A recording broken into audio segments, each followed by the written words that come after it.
Det er forståeligt nok, at nogle mennesker vil tænke, at vi som herskere af naturen kan bruge dyr ligesom vi vil, og herunder også til at forlyste os i cirkus og i sport.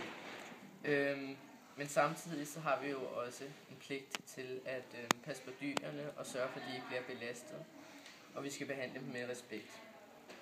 Vi mener, at det er okay at træne dyr til cirkus og sport, hvis bare de bliver behandlet med respekt og ikke lider overlast.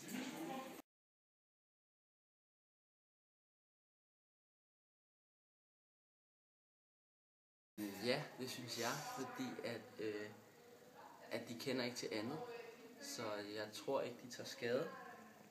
Og ja, det er egentlig stort set det eneste, jeg synes. Jeg har aldrig rigtig tænkt over det før, men nu hvor jeg tænker over det, så kender de jo ikke til andet, at de bliver jo vartet op i hoved og røv, som nogen skal sige, fordi de får mad hele tiden, og de har stort set aldrig problemer. Hvis de bliver syge, så bliver de behandlet med det samme, og de bliver gamle og lever nogenlunde fint derinde. I de fleste i hvert fald. Så ja, det synes jeg er fint.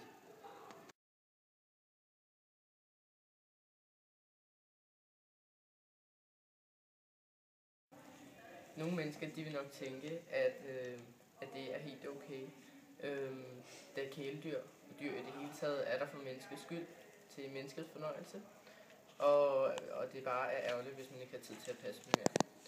Andre vil tænke, at man har et ansvar over for dyr, at man skal tage sig af dem og vise dem omsorg. Og man kan, hvis vi tager et eksempel, så kan man sige, at hvis der kun er et kæledyr, så har det kæledyr kun mennesker, mens mennesker har hinanden. Og de her dyr kan jo så godt blive ensomme, når de bliver taget sig af. Vi mener, at hvis man ikke har tid til at passe dyr længere, så må man finde en anden ejer til det.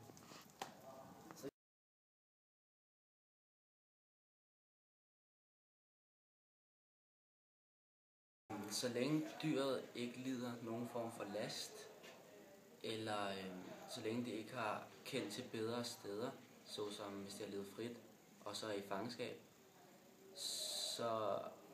så lider dyret ikke, og så kender det ikke til noget bedre selvfølgelig, og så synes jeg, det er sådan set okay at udnytte dem.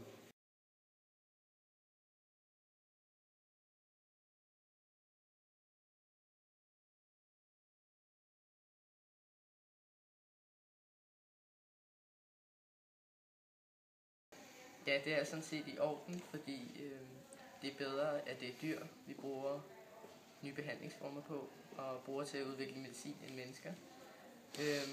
Nogle vil jo tænke, at rotter og mus, som forsøgsdyr ofte bare er dyr, og de kan da sagtens bruges til sådan nogle her eksperimenter. På den anden side, så har vi da også en pligt til at vise dyr respekt, og vi bør behandle dem ordentligt, også selvom det bare er rotter og mus. Hvis man ser det i forhold til naturreligionerne, så vil dem, der er tilhængere af sådan nogle trosretninger, de vil nok ikke synes, at det er okay, fordi de lever i pagt med naturen.